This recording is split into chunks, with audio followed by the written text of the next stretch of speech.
Welcome to EduCast, a podcast about education. Today's episode, Called to Teach. Good morning. I am Heather Kaup, and I'm here today with two good friends, Ryan Fian and Mr. Alan Aw. Hello. And we're going to talk about being a teacher today. So, I am currently the principal at St. Kevin's Junior High and off to Mother Margaret Mary High School in the fall of next year. I have been with Edmonton Catholic Schools for 15 plus years and have been all through elementary, junior high, and high school. So, how about you, Ryan? Well, I'm an assistant principal at Austin O'Brien High School, as well as the grade 10 coordinator over there. I've been with Edmonton Catholic School District for over a decade now, loving every single minute of it.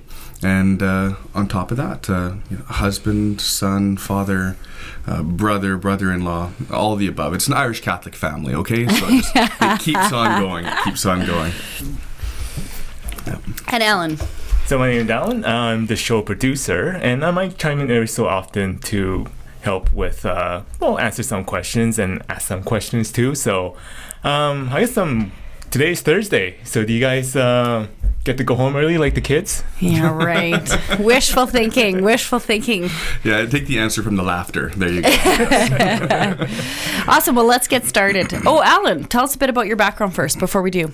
Oh, yeah. Basically, I work for the district about 12 years now. I was an instructor for a little bit at St. Joe's High School and teaching pretty much what I'm doing right now, communication technologies, and then decided to pitch the idea to our superintendent at the time to do a multimedia production specialist for the district, and it's been doing this for about 11 years roughly. And yeah, things been doing pretty well, and I have two little girls at home. Probably wondering where the dad is right now, and wish I was kind of home too, but I like this job too, so.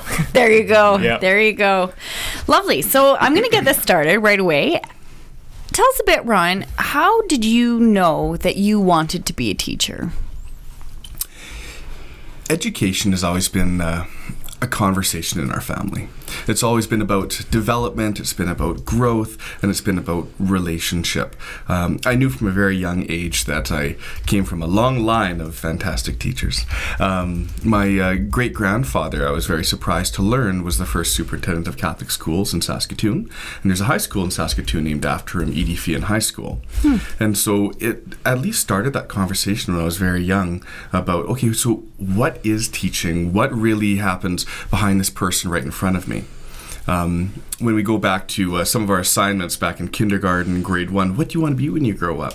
My assignment, and I still have it, thanks Mom for keeping it, in a little tiny book said that, I was in kindergarten, I wanted to be a kindergarten teacher. And then when I was in grade 1, I wanted to be a grade 1 teacher, just because I was so fascinated with what happened in the classroom, the energy and the motivation. My mom was also a teacher, my grandfather was a teacher, uncles, aunts, teachers. So part of education, part of inspiring the next generation, and part of really getting a lot out of that spark of knowledge that you can ignite in people has always been something that motivated and interested me until I got to high school. And then in high school, nope, medical laboratory sciences. I love my physics, my bio, but then going to university and going through that process, I had to be true to what I felt was a calling, which was a pull towards education, working with people in relationship. Awesome. You alluded to some of your mentors, Ryan. Those people perhaps familially or surrounded either. What were those mentors for you that got you thinking about education? What did you learn from them? Well, there was a couple many people that had a great deal of impact on my decision to become a teacher and to get involved into the education system. And I could speak about, first of all, my mother, Mona Lee Fian, and what a fantastic educator she is, and how she inspires through connection and relationship with her classes. I could talk about my father, who, on top of being a lawyer in Edmonton, has always volunteered time for different boards, educating groups. He's been, or is the current chancellor at St. Joseph Seminary and Theological College, and teaches at the university. And how, when I speak to people about him, they always talk about his dynamic presentation and his presence and his confidence and his knowledge base. So I have this dynamics in presentation, this knowledge base, this confidence, and this relationship from my two immediate role models and my parents. But I could even go into extended family that really impacted me, such as my grandfather, Tony Brophy. He was a teacher for decades over at St. Joseph's High School.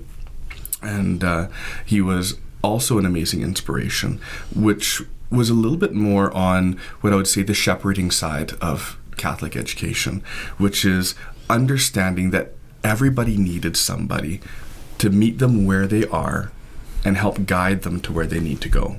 And open, warm. Everybody knew him as the man of many hugs.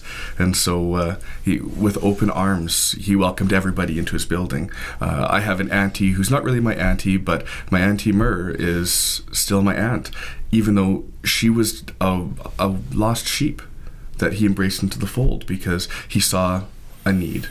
And so that connection, that relationship comes a lot from my family. I have my Auntie Diane, I have my Uncle Kim, again, both fantastic educators, role models in administration. But I would like to take a moment also to speak about some really significant teachers that inspired me. I, as some children do, had some difficulty in elementary education. And it was about in the middle of grade 4, and I remember my parents taking me out to a dinner and talking to me as an older child or a young adult about my future in education and how, yes, there's some struggles that are going on in school, and what would I like to do? What would I like to do with my education? Do I want to stay and try and persevere in the school, in the French system, which I really enjoyed? Or would I like to switch into the English system and perhaps then focus a lot more on my academics in a language I was more comfortable with at the time? And they turned it over to me, and I said, yes, I would like to switch. So they put an application over into St. Teresa School. And that happened at Christmas time when I was in grade 4. Now, the teacher in grade 4, in conjunction with the principal, had a very full classroom. But in conversation with my parents, she said, you know what? If he needs this, then I'll welcome him in. And that was Gloria Klaparchuk. And I just remember walking into her classroom at the beginning of January, not knowing anybody, and then just seeing this lady that, in my memory, sorry, Gloria, if you're taller than this, but in my memory, she was only about, 4.5 feet tall, not a very, towering woman, but just the warmth and the kindness and the openness and the welcoming, I felt immediately reconnected and re-engaged into my own educational journey. And just with the fact that she's not only giving me a chance, but a very fresh and clean start as well. Very cool. Isn't that always seem to be the case where that teacher that always reached out to you and to help you out? I know when I was at St. Joe's, Lau Cruz was the teacher that really basically just came after me. It's just it's come work with me for after you're done high school. And then it was just, the ball just kept rolling after that, and I just stayed. I wasn't really sure what to do. So basically I stayed and then just kind of taught around, helped around, and then just decided to start doing more instructional base with the students there.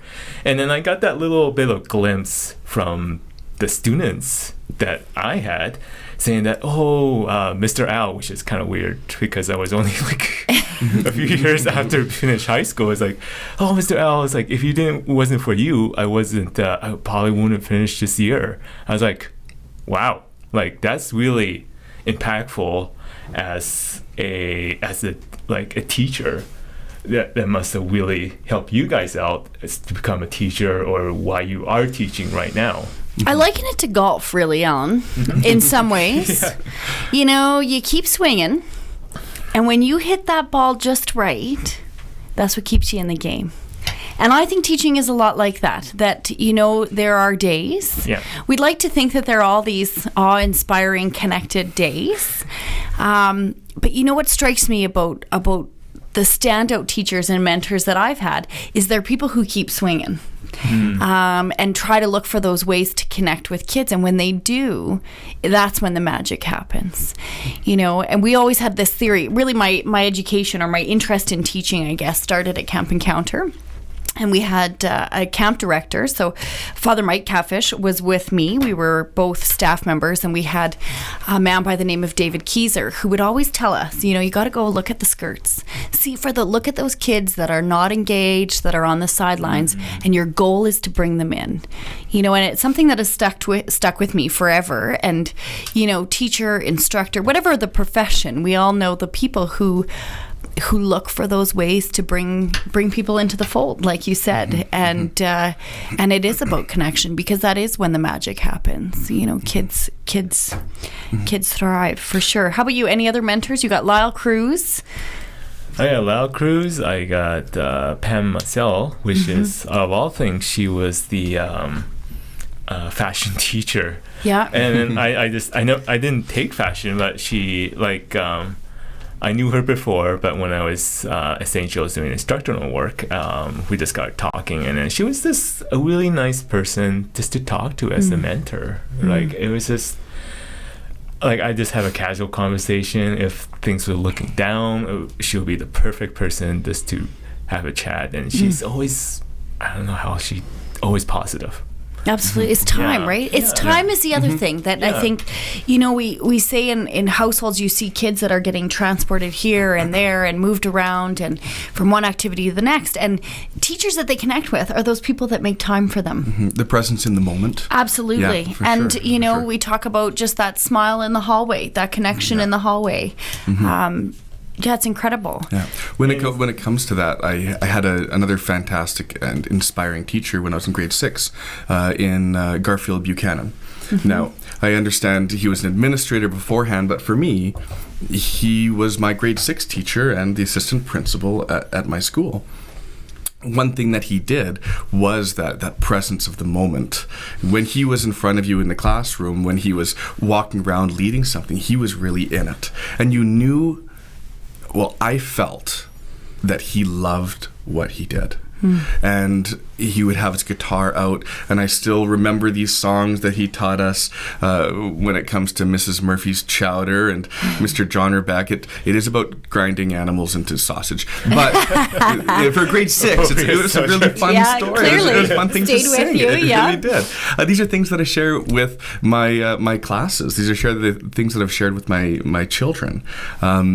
Because, again, the smile and the joy that it brings. You could never pass Garfield, ever, ever, ever. It's weird to say Garfield still. But you could never pass him without a smile. You could never pass him outside without him giving you a head nod. And that's something that I've appropriated into my own part of being a teacher, is I never know where a student is coming from that day. What happened in their house that morning? We don't know that. What happened on the bus? What are they struggling with? And to be honest, what happened online and social media? I never had to worry about somebody saying something to me, a personal attack at 11:30 at night, because quite frankly, I was asleep, or I'm reading my book, or something else like that. But when students come in, that's our time to grab them the moment they walk in the door. And what I always remember from Garfield was the power of the smile. And so walking around the hallway, a head nod, a good morning, and a smile to every single person you pass. And it's amazing how much that turns things around, that those smiles come back to you. And even if a student has a very in-depth look on their face, they break into their own smile, and maybe it sticks. Or maybe it's the only smile they had that day. But at least there was that moment and that connection. It becomes a safe and warm building. So it's not necessary that a teacher have to follow. Basically, a teacher is not necessarily a teacher, right? Basically, just to come in, teach, and then done. Yeah, no, right? Not the good ones. No. Not the good ones. Above and beyond, I would say, than just being an educator, like a peer educator per se, I guess. Yeah. A teacher is more than just a really well done lesson plan, which are good things. Absolutely. But there's more. There's more to it. Way more, yeah. Yeah, and there's character and content. Do you know, we all have those teachers who are very passionate about their content area, but to me, the ones that are game changers are those real magic makers, are ones that also take into account the character teaching to bring kids along on their journey. Yeah. You know, Ryan, you talk about where you are now as a teacher, so I'm curious to know, day one, you know, we'd like to think that we were as well polished as we are now. What did that look like for you?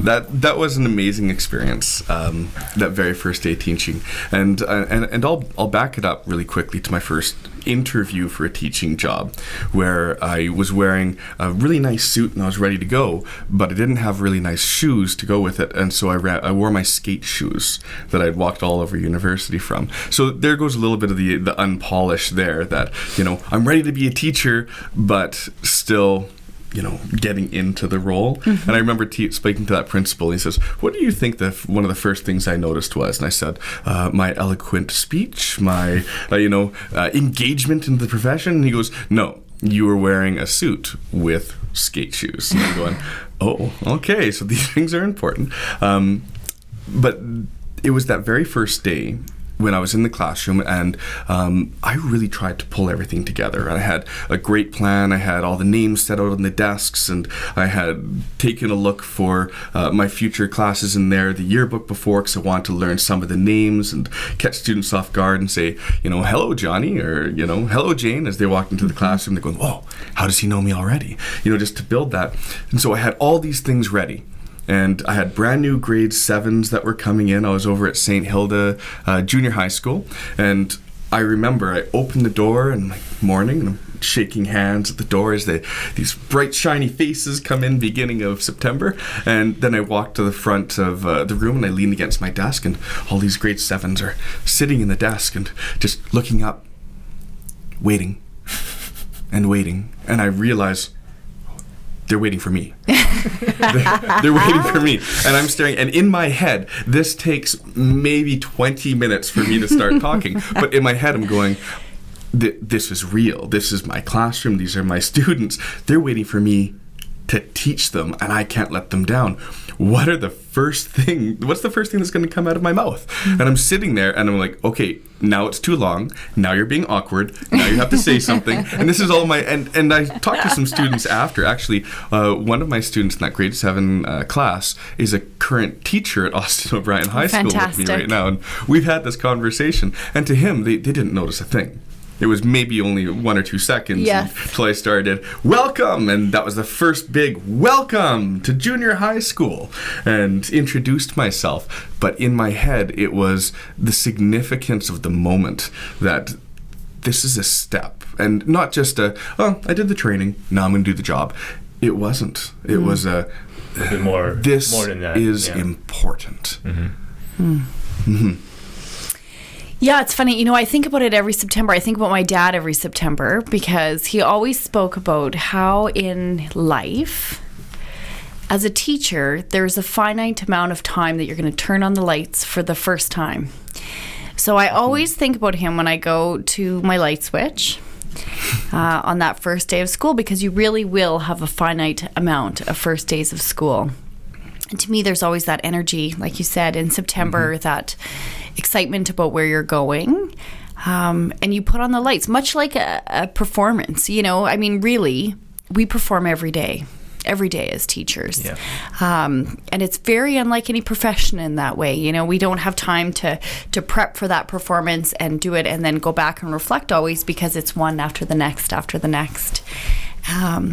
And to keep that energy, you know, it's amazing how much energy and awareness goes into that. But I do think about that magic every time I flip on the lights. I think it happens more like throughout in everyday things that we think of. Like I can plan like a film project as much as I can, but that first day of filming and hitting that record button, you're on the road, we're ready to go. So Absolutely. Flicking a switch on, and then or just being in your mind 20 minutes to say hi to the Yes. kids. I think it's that same feeling that we're just like ready to roll, okay? Absolutely. And we're gonna journey on type of thing. So it's a really awesome feeling, I think, personally. Absolutely. Yeah. Absolutely. And at the end of it, I mean, to come full circle, when you can flip those lights off at the end of a project or the end of a class or the end of a year, and you can look back on where you've come, you know, it's incredible. It's an incredible feeling. And really, the journey of education throughout one school year, it's just that, it's a journey.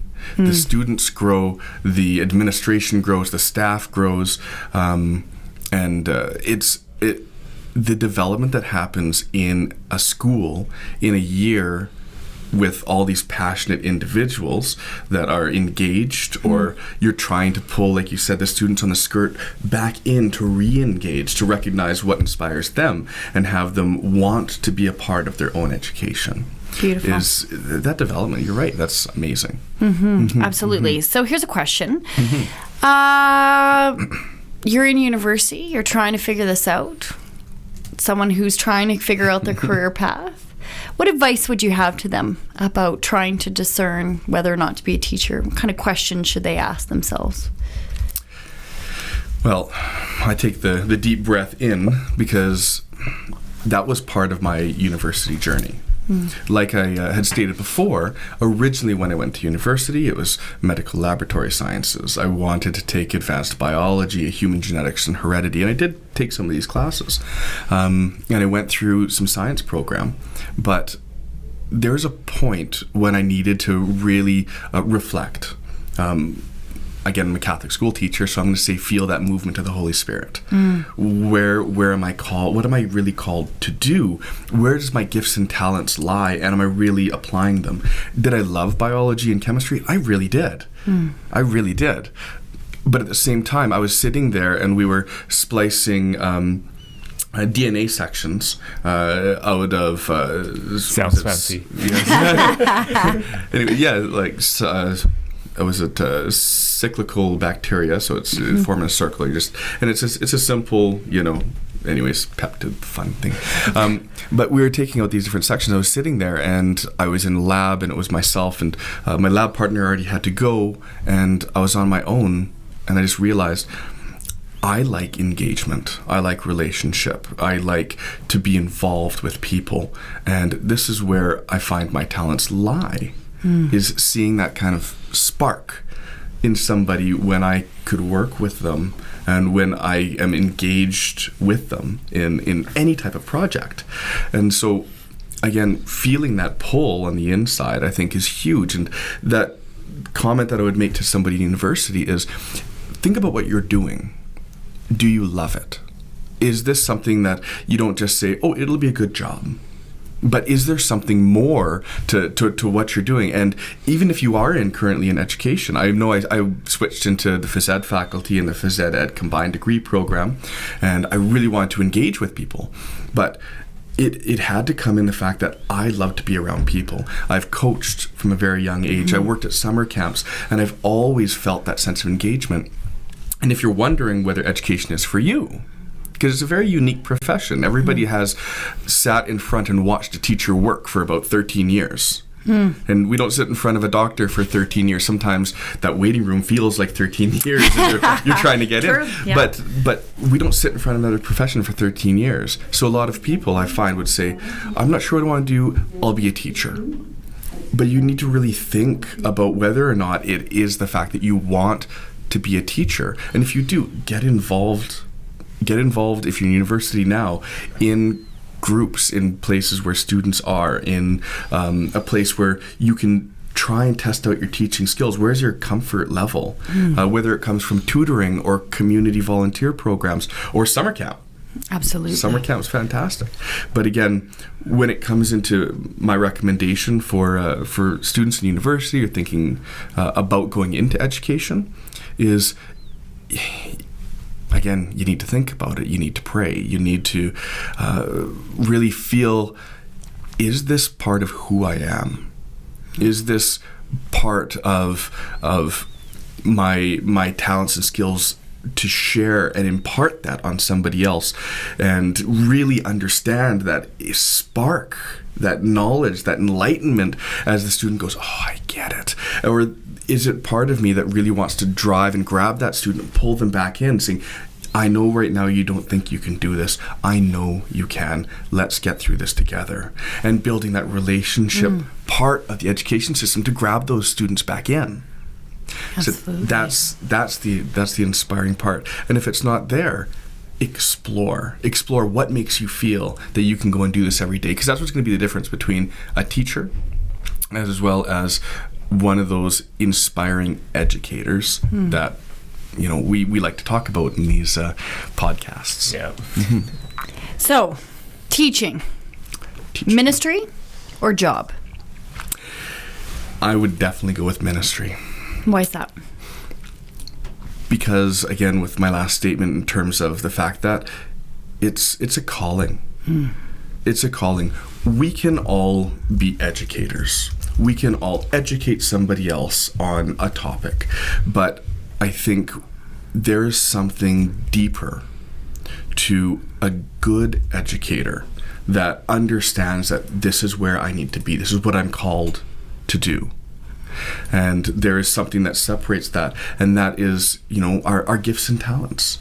That is what inspires us, where we go and take a look at the joy that's happening in our lives, and can we spread that joy through education? Because it's not good enough to go to work every day and collect a paycheck. To me, that's a job. You go to a job to collect a paycheck so that you can go on a camping trip, which are super awesome. But that's a job. But when we talk about a ministry, we talk about something that can convey, the story of creation, the reason why we're here, that can convey our relationship to everybody else. And if you would permit me to get Catholic for a second, is that we're all one body, we're all one spirit. And when you're in that ministry, you feel it. This is my connection. This is my contribution. And I know that I can reach these students and help them find their callings or their passions. And it's amazing when you have that link. Again, when I was in the labs, I enjoyed it. I could have done lab work, and I could have gone and applied to some wonderful firms in the city when it comes to some medical lab work. But at the same time, for me, that would have been a job. But that deeper calling was to be engaged with people in the educational field, and that spark and ignition in the students. And I think that you hear that quite often, and you hear from big CEOs too, that's saying that just don't get a job. Find the right job that you really would strive in that career, that you'll be happy, essentially. You just don't, like Ryan said, just don't become a teacher just to get a paycheck every month and then just enjoy that paycheck. And it's way beyond that. I'm not a teacher, but I do enjoy my job. And my wife sometimes says, why do you go to work early? Because it's I'm busy, sure, but I enjoy going to work. I enjoy staying work, though I should go home and be with my kids. I enjoy them way more than work. But it's that like you said, it's that calling to find that right feeling that you want to go to work, and it's not really work. It's just going to do what you really want to do and enjoy. I think.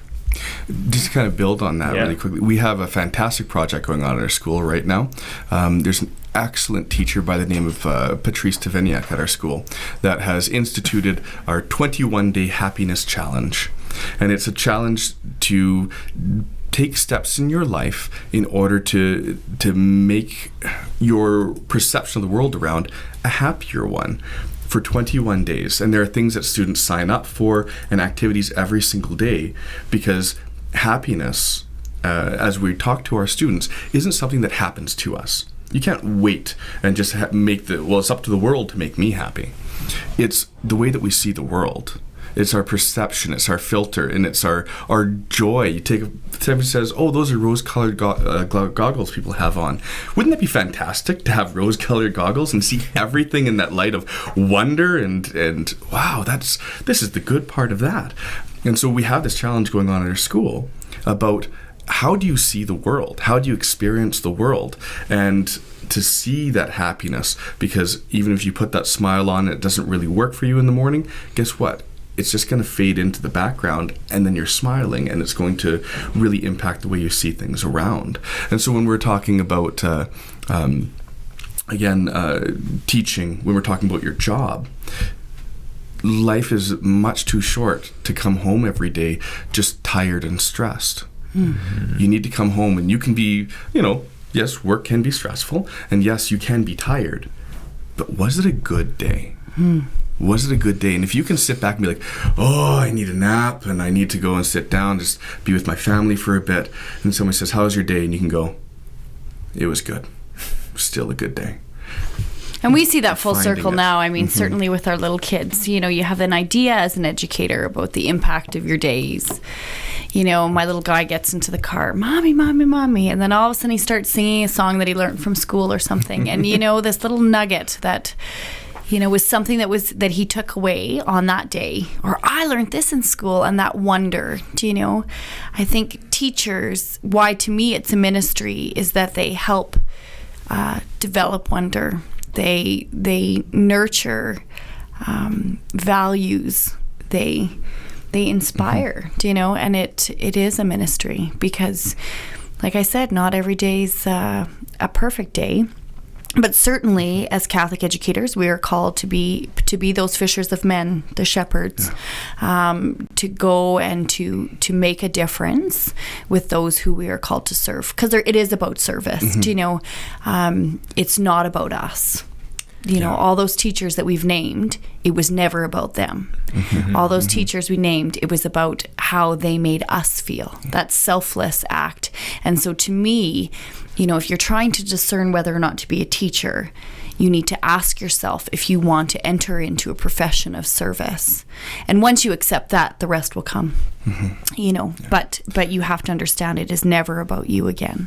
And when you were talking about ministry and service, I just want to share very quickly a story of my daughter, who's in early elementary school, and about the impact that a teacher who's present in the classroom can have on the development of our future and of our world.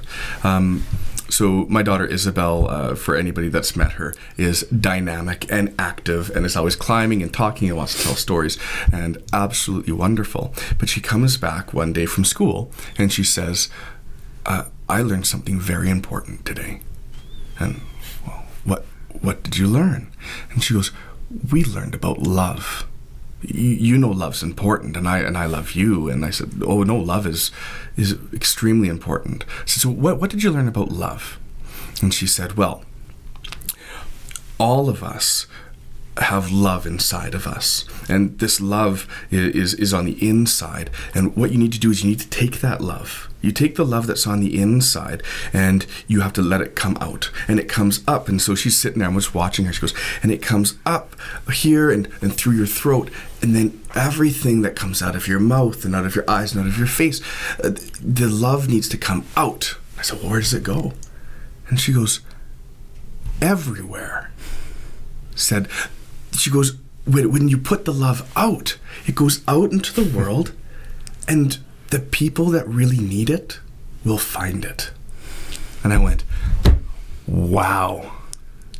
Awesome. Wow. So that comes from a student that was engaged in a conversation about love, about our responsibility to creation.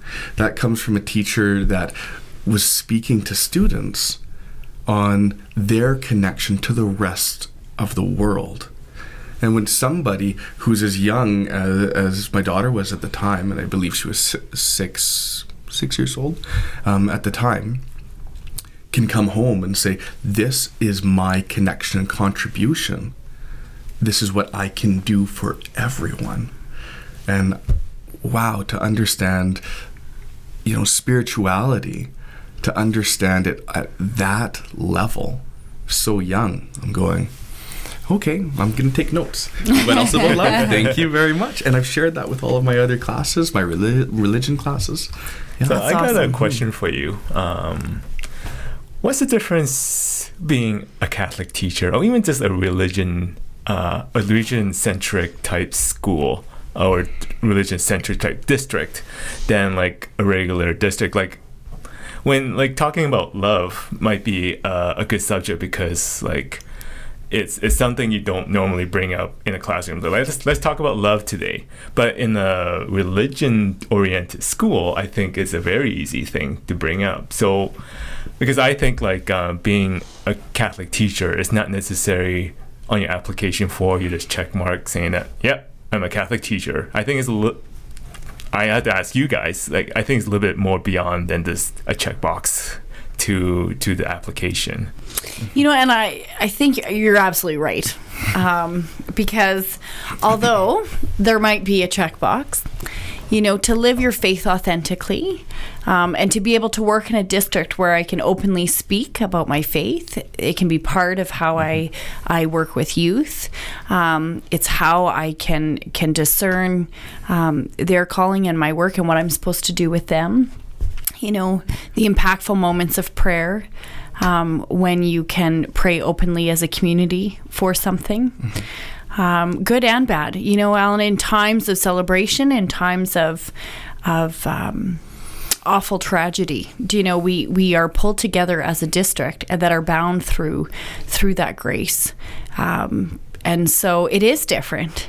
And again, you know, to work in a Catholic district, you have to be able to live that faith authentically. And we're not all at the same point. Certainly on anybody on their faith journey, I mean, it's a mishmash of where we all are. But we respect each other.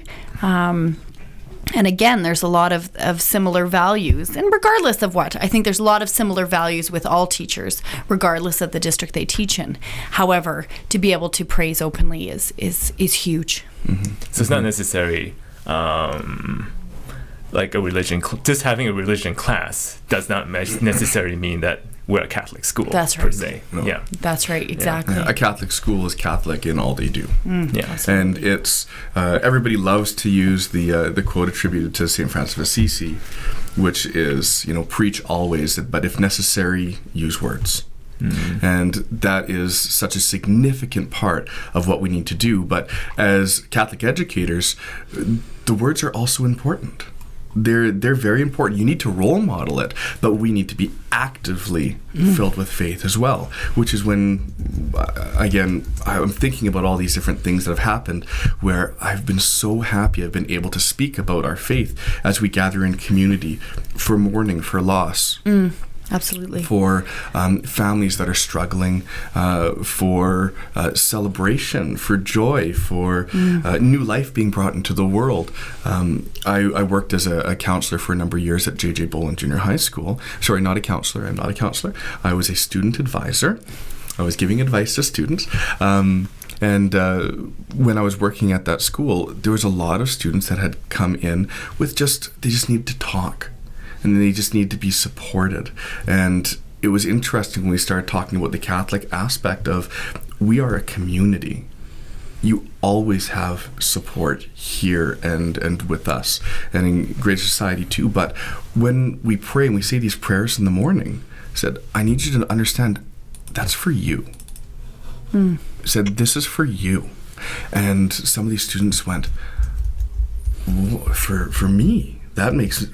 And there was sentence fragment and stop as they started to process that. These prayers aren't just something that we just offer up, give glory to God, and then walk away. But we pray for our creation, we pray for our community, we pray for our connectedness, and we do it as a group. You can't be a Christian completely isolated by yourself. You need to be together in community in order to celebrate it. And so when we start talking about Catholic education, what it means to be that Catholic teacher, it has to be about engagement and relationship and as a community and involved in not just our conversation but in our actions. Absolutely. Absolutely. Well, what a wonderful way to begin our morning. Yep. Begin our day. Any closing thoughts, closing questions, things that are burning? Well, it's 2 more months before summer, so for you two, strive on. That's right. That's right. It's Journey gonna be a little on. busy, yeah. Journey on. Absolutely. I want to thank you both for this morning. You know, anytime we take time to stop and think about our own journeys as educators, you know, my closing thoughts are this, that it is a call that comes, and for those brave enough to answer, it's a rich life. Full of service and incredible magical moments. So, thank you for your time today. Thank you. Thanks.